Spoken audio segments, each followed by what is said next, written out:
Guys backlash से सिर्फ 2 दिन दूर और काफी तगड़े तगड़े मैचेस बन चुके हैं बैकलैश के लिए। या फिर मैं बात कर लूं रैंडी ऑर्टन, केविन ओवेंस बनाम सोलो सिकोआ एमएफटी। लेकिन मैं आपको बता देना चाहता हूं, मैं बात कर लेना चाहता हूं ब्लड लाइन के बारे में, किस तरीके से ब्लड लाइन टूटता तो नजर आया। मतलब गाइस टूट ही गया है, बस नाम का ही पूरी तरह से ब्लड लाइन रह चुका है। जिस तरीके से कोई भी ब्लड लाइन का मेंबर है नहीं ब्लड लाइन के अंदर। मैं बात कर लूं जिमी ऊसो के बारे में, जिस तरीके से सोलो सिकोआ ने अच्छी खासी हालत खराब करी थी और एमएफटी ने भी अच्छा खासा हाथ साफ किया था, वो भी जिमी ऊसो के ऊपर। और जे को तो काफी टाइम पहले निकाल दिया था। और रेसलमेनिया के बाद तो रोमन रेंस मतलब लापता ही दिख रहे हैं डब्ल्यूडब्ल्यूई के अंदर। और साथ ही साथ मैं बात कर लूं शील्ड के बारे में, सेथ फ्रीकिंग रोलिंस और रोमन रेंस ही नहीं आ रहे, वो भी रेसलमेनिया के बाद से। जिस तरीके से बैकलैश भी आ चुका है, मुझे तो लगता है नई राइवलरी जिस तरीके से आने वाली है आने वाले टाइम में, तो सेथ फ्रीकिंग रोलिंस बनाम रोमन रेंस की देख सकते हैं। जिस तरीके से ड्राफ्ट में भी एलिजिबल नहीं रखा वो भी रोमन रेंस ने अपने आप को। लेकिन आज की इस वीडियो में बात करने वाला हूं कि आखिरकार ब्लड लाइन तो टूटा, लेकिन काफी सारे डब्ल्यूडब्ल्यूई रेसलर के ऊपर अपनी छाप छोड़ रहा है।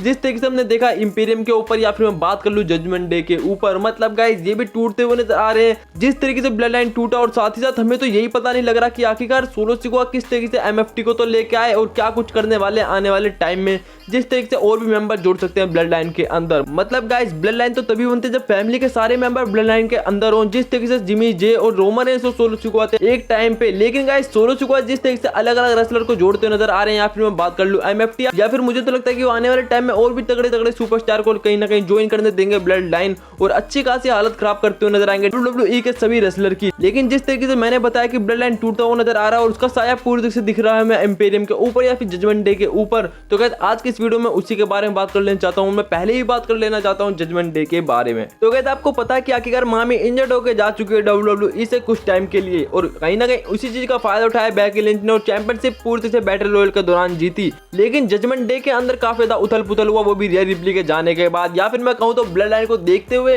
किस तरीके से माहौल चेंज हो रहे हैं जजमेंट डे के अंदर, या फिर इंपीरियम के अंदर, या फिर पूरे के पूरे डब्ल्यूडब्ल्यूई के अंदर। तो गाइस आपको बता देना चाहता हूं काफी टाइम पहले से जजमेंट डे के अंदर अनबन चल रही है। या फिर मैं बात कर लूं डेमियन प्रीस्ट और फिन बैलर के बीच आपस में मुठभेड़, वो भी जिस तरीके से कहीं ना कहीं नेता बनना होता है जजमेंट डे के लिए। और सबसे बड़ा मामला तो बेचिदा यहाँ हुआ जब जे बनाम डेमियन प्रीस्ट आमने सामने फेस टू फेस तो आए, जब जेडी मैकडोनाल्ड पूरी तरह से हमला कर रहे होते जे ऊसो के ऊपर। लेकिन गाइस जे ऊसो पूरी तरह से स्वाद चखाते हुए नजर आते हैं, वो भी सुपर किक का बेबी डेमियन प्रीस्ट को। मतलब कहीं ना कहीं जेडी मैकडोनाल्ड को देने जा रहे थे वो सुपर किक, लेकिन गलती से लगती है वो भी डेमियन प्रीस्ट को। और गाइस उसी दौरान जजमेंट डे का मैच होता है, जिस दौरान जजमेंट डे के मेंबर हारते हैं और डेमियन प्रीस्ट पूरी तरीके से मोर्चा संभालते हुए नजर आते हैं उस दौरान। और गाइस डेमियन प्रीस्ट का बिल्कुल साफ कहना होता है वो भी जेडी मैकडोनाल्ड और डोमिनिक मिस्टीरियो से कि आखिरकार मुझे तुम लोगों की जरूरत नहीं है, जबकि तुमको मेरी जरूरत है काफी ज्यादा डब्ल्यूडब्ल्यूई के अंदर जजमेंट डे को एक अलग लेवल पे ले जाने के लिए। मतलब गाइस जेडी डोमिनिक मिस्टीरियो इस चीज को देख के काफी ज्यादा शॉक हो जाते हैं। और आपको बता देना चाहता हूं गाइस जब से रिया रिप्ली का हाथ इंजर्ड हुआ है, तो गाइस डोमिनिक मिस्टीरियो का हाथ भी इंजर्ड हो चुका है। जिस तरीके से हमें पता भी नहीं लगा कि आखिरकार डोमिनिक मिस्टीरियो के हाथ में इंजरी हुई तो हुई कब। साथ ही साथ इस बार मंडे नाइट रॉ पे भी पूरी तरह से जब जेडी मैकडोनाल्ड को मिला था अच्छा खासा लोगन पॉल की तरफ से एक अच्छा खासा लकी पंच, जिस दौरान जे ऊसो हटे थे,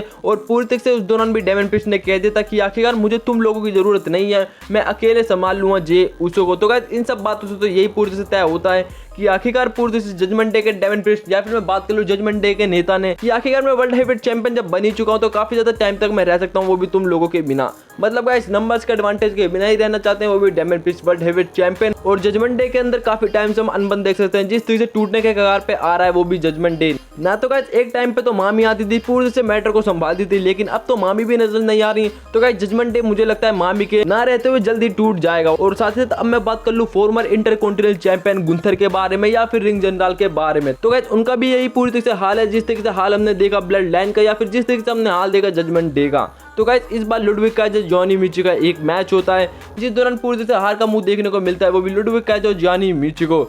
लेकिन जब पूरी तरह से गुंथर इस चीज को देख के नाखुश होते तो पूरी तरह से खुश करना चाहते हैं वो भी लुडविग काइजर जॉनी मिची की अच्छी खासी हालत खराब करते हुए। तो गाइस यहाँ पे भी पूरी तरह से एक बात तय हो जाती है कि जिस तरह से सोलो सिकोआ ने जिमी ऊसो को ठोका, उसी दौरान पूरी तरह से लुडविग काइजर ने पूरी तरह से जॉनी मिची को। तो गाइस एक बात तो तय है कि आखिरकार इंपीरियम भी टूट चुका है और जजमेंट डे टूटने के कगार पे आ चुका है, और ब्लड लाइन तो टूट ही चुका है, सिर्फ ब्लड लाइन नाम का है। जिस तरीके से रोमन रेंस दिखे ही नहीं है रेसलमेनिया के बाद, गाइस काफी ज्यादा गर्मा गर्मी तो बढ़ चुके हैं, लेकिन एक अलग मोड़ पे जाता हुआ नजर आ रहा है ब्लड लाइन। आखिरकार ड्राफ्ट के दौरान जिस तरीके से हमें पता चला कि आखिरकार रोमन रेंस ना ही स्मैकडाउन पे या फिर मंडे नाइट रॉ पे, तो मुझे लगता है कि आखिरकार रोमन रेंस कुछ बड़ा ही करने वाले हैं डब्ल्यूडब्ल्यूई के अंदर।